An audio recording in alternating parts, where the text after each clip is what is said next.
Строишь дом? Хочешь камин? Не знаешь, с чего начать?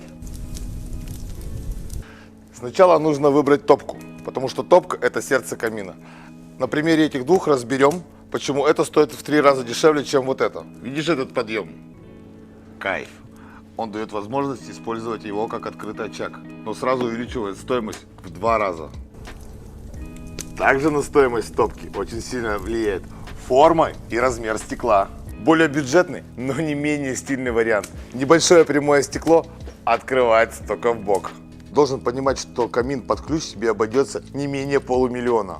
Современный камин – это не только интерьерное решение, но и резервный источник тепла. А самое главное, большинство людей, которые уже установили себе камин, по факту его не используют. Ответ на этот и многие другие вопросы ты узнаешь у нас в профиле. Переходи.